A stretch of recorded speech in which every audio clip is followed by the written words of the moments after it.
Look at these wonderful, I guess these are art filters again, are they? Yeah, that's another one of the art filters. It's in fact the same art filter that I used for that big print earlier. So this is what's called the dramatic tone, and this is the dramatic tone 2, which is a high contrast black and white. Okay. So how cool is that one with social networking, with maybe it might be you know, your Facebook page or something like that? The fun that you can have. Yeah, the absolutely. Magic you can create. Yeah, definitely. And because once again you're using that professional grade sensor, you're also getting that depth in your photo as well. So the subject's in focus, but what's behind her is actually out of focus. I mean, these look like people who are professional photographers have been taking these photos, but anyone can do them. Exactly right. Anyone. Like I said before, this is just an art filter. Okay, yeah. That's nothing that I've done in camera or on computer afterwards. This is straight. It's all in house. It's all in house in a sense, in camera. Yeah, that's it. That's it. Now, this is one of my favourites. This is called the pop art. It's a colour intensifier. Okay, so the graffiti. See how bright and vibrant. Intensifies all the greens, the reds, the yellows, the blues. Everything pops, and hence the name. Pop art. Not only does that work well in that sort of scenario, but it also works really well with things like sunrises and sunsets. Oh, some of my favourites. I love that. So, oh, wow.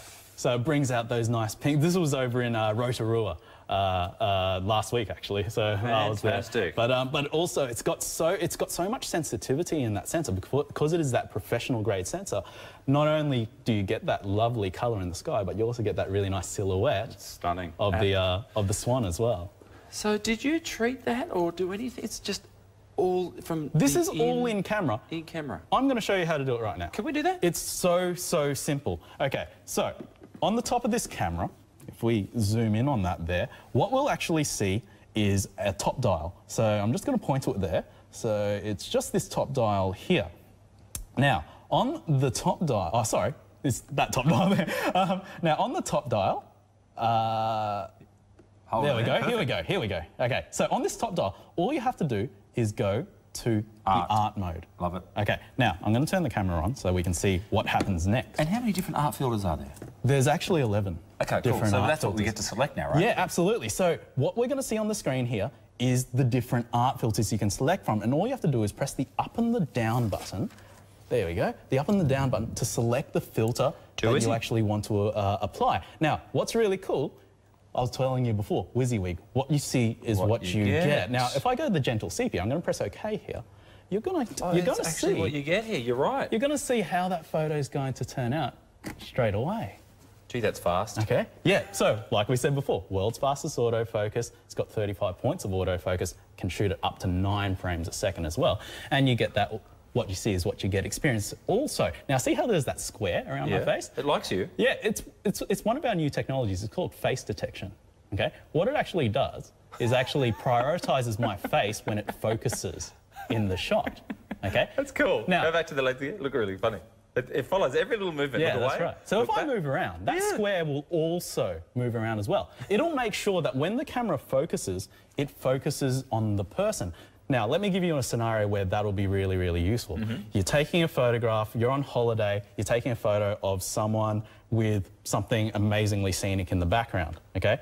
By default, normal cameras, what they'll do, they'll tend to focus on the biggest thing in the photo, which tends to be that thing in the background. Which is not really what we want. That's right. We want the person to be in focus. So the face detection is going to go, wait a second, there's a person in this shot. I'm going to make sure that that person is in focus when you take the photo. Every single time. That'll actually do that up to 8 faces.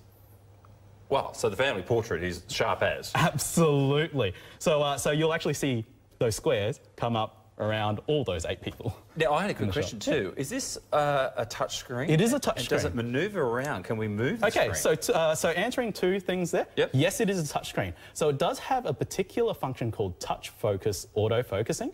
And to take a photo, all you have to do is actually touch on the back of it and it'll actually take a photo. It'll actually focus on the point that you actually touched on. Okay, let's do that again. Yeah. Because I was thinking more just anywhere. So if I really want to touch right where Quet is, there we are. So if we have a look at that photo, if we have a look at that photo that we just took there, if we zoom in on me, notice how I'm in focus there. There we go. And so you can zoom in to a particular part of that picture too. Yeah, absolutely. Sharp. So brilliant. Really, really nice and sharp. And by the way, it was all back to front and inside out. I wasn't even looking. I touched it. You navigated that very, very well. Very, very smart camera. So, touch AF autofocus. You can use that screen, but it's also a tiltable screen as well. Show you that. All right. So what's really important about this tiltable screen, for myself, look, I'm not going to lie, I'm not the tallest guy around, and there have been scenarios where I, say, for example, have been caught behind the crowd. Did they give you the cheap seats at the back of the stadium? You thought, how am I going to see the stage? Exactly right. They did it to me again. So a big concert's coming. You're thinking, OK, I'm going to go and see Guns N' Roses when they're playing. So, grab this. Hold it up. Yep. Tilt that down. Tilt that down. Hold it above your head. Fire take away. shot. You can see exactly what you're pointing the camera at because that screen tilts. I can see you guys at home look fantastic. What a good-looking audience. So it's got that tiltable screen on there. It's also got that full touch screen interface as well. Now, what's really important about this particular screen is that it's using a particular technology called OLED, so organic LED, light emitting diode. Now, a whole heap of jargon. What does it actually mean? In terms of the actual screen technology itself, it's one of the most advanced screen technologies that you can get. Normally with normal LCD screens, which are what you'll find on your normal digital cameras, especially in overly bright scenarios. So say, for example, if you're outdoors and the sun's shining on the screen itself, it can sometimes be very difficult to actually see what's on that screen itself. The organic LED, it actually allows you to see the screen really, really clearly, even in bright sunlight. And don't forget, if you're thinking how slow is this camera, because sometimes people get a bit frustrated with the shutter and take the photo, it's the world's fastest. Yes, it is the world's fastest autofocusing camera, and it shoots at 9 frames a second as well. Can you give us a demo of the 9 frames? You have a listen Absolutely. to this at home. Well, actually, let me show you how to get into it first. OK, please. OK, so really, really simple. On the top dial again, if we go back to that top dial, what we have are a number of different options. So I'm going to go to the scene selection mode. Really nice and simple. Now, you've got the choice of 23 scenes that you can select from. Now, once we go into that particular menu, what we can do is go down into your various settings. Now, the one I'm looking for is sport. Because if you think about it, sport, fast movements, that sort of stuff. Now, if I press OK, I'll go into the sports mode. Now, this is ready to fire. Okay, so it's as simple as that. So this is now set to 9 frames a second. So just hold the shutter down. Yeah, you just keep holding that shutter down. So that's what 9 frames per second sounds like. Now, you talk about those professional photographers when they're at those sporting events. Yeah. That's all they're doing. They're just taking one after. Their cameras are thousands and thousands of dollars. Absolutely. But you are getting extraordinary value for money with this particular camera because it focuses as well. It is the fastest focusing camera on the market, but it shoots so quick as well. So it's perfect for, say, for example, it's winter. So all your winter sports, your soccer, your footy, your netball, all that sort of stuff. It's perfect for those scenarios. And Penny wanted to know really quickly, can we show how we interchange the lenses? Well, yeah, Penny, absolutely. have a look at this, because you're probably thinking if you are doing a bit of sporting, I want a bit more zoom, right? Yeah, that's right. So that's the cheap seats at the back. Yeah, exactly right. Last minute. So that is the zoom lens that we use. Very, very nice and simple to change your lenses.